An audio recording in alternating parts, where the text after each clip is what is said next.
ये मुझे भी 5 साल पूरा करने में रोड़े अटकाएंगे। और नतीजा ये हुआ, आखिरी सांस तक कुछ भी करो 5 साल पूरा नहीं होना चाहिए, रिकॉर्ड में नहीं लिखना चाहिए, रजिस्टर में नाम नहीं आना चाहिए। बस यही। अध्यक्ष महोदय,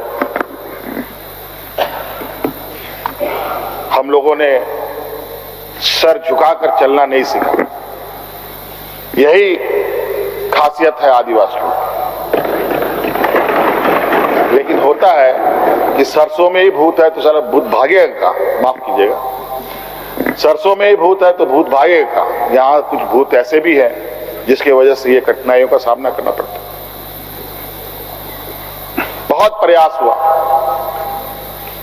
जब जब हम लोगों ने अलग राज्य का परिकल्पना किया तब भी इन लोगों ने हंसी उड़ाई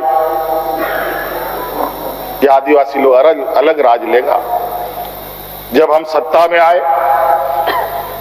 आदिवासी सत्ता चला पाएगा, कुछ दिनों में गिर जाएगा।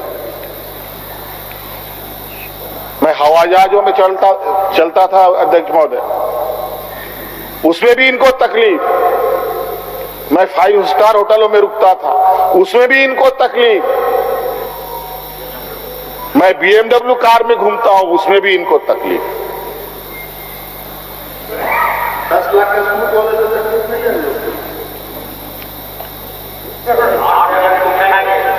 क्या कहावत है कि हम करे तो गुनाह, ये करे तो क्या, यही कहावत है। खैर छोड़िए। अध्यक्ष महोदय, बड़ा विचित्र स्थिति है।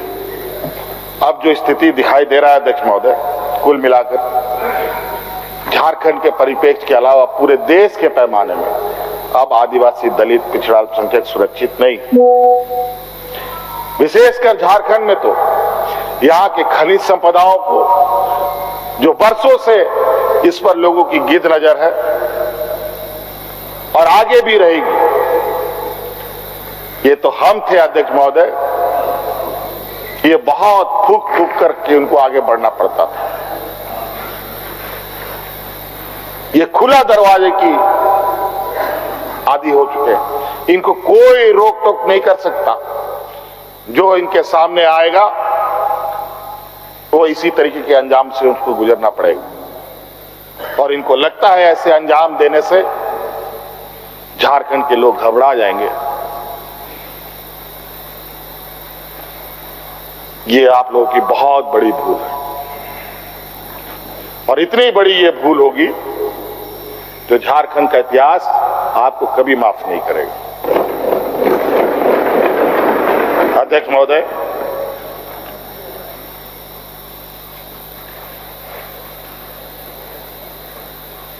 आज जो षड्यंत्र का पैमाना है वो इस कदर बड़े उसके जो दायरे बने हैं, कानून के अंदर रह कर गैर कानूनी काम करना कैसा हो, ये कर किसी से सीखना हो तो इन लोगों से सीखिए और इनके संस्थाओं से सीखिए। मैं तो कहता हूं, मैं फिर से कहता हूं कि आप लोग दस्तावेज लाइए सदन में, या आपने ईडी और सीबीआई को सपोर्ट कीजिए और कोर्ट में पेश करें।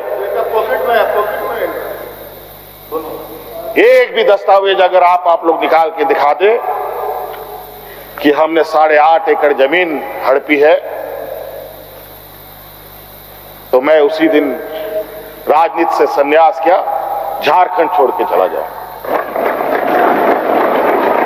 अब इनको नहीं मिला तो हमारे बीवी, बच्चों, परिवारजनों के खाता वही ढूंढने में लगे।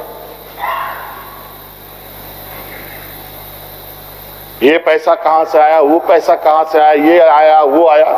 अध्यक्ष महोदय, असमानताएं देखिए इसी सदन के अंदर। जो सरकार के द्वारा उपलब्ध कराए जा रहे ऋण, जो यहाँ के आदिवासी विधायकों को कितने वर्षों के लिए मिलता है और गैर आदिवासियों को कितने सालों के लिए मिलता है।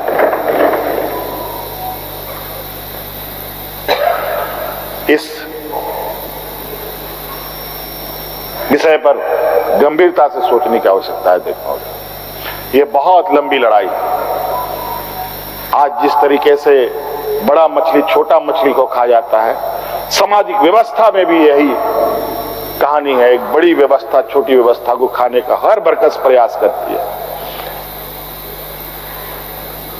प्रभु राम का प्राण प्रतिष्ठा हुआ 22 जनवरी को। राम राज आ गया, पहला कदम बिहार पड़ा। बेचारा एक पिछड़ा वर्ग का व्यक्ति की क्या हद होगी आप जानते हैं। दूसरा कदम झारखंड पर पड़ा, एक आदिवासी मुख्यमंत्री को निगलने का प्रयास। क्योंकि इस आदिवासी मुख्यमंत्री के शरीर में हड्डियां कुछ अधिक है, इसलिए उस हड्डी को निकालने के लिए ईडी उसका डिसेक्शन करने में लगी हुई, ताकि हम कैसे इसको निगल जाएं। लेकिन इतना आसान नहीं।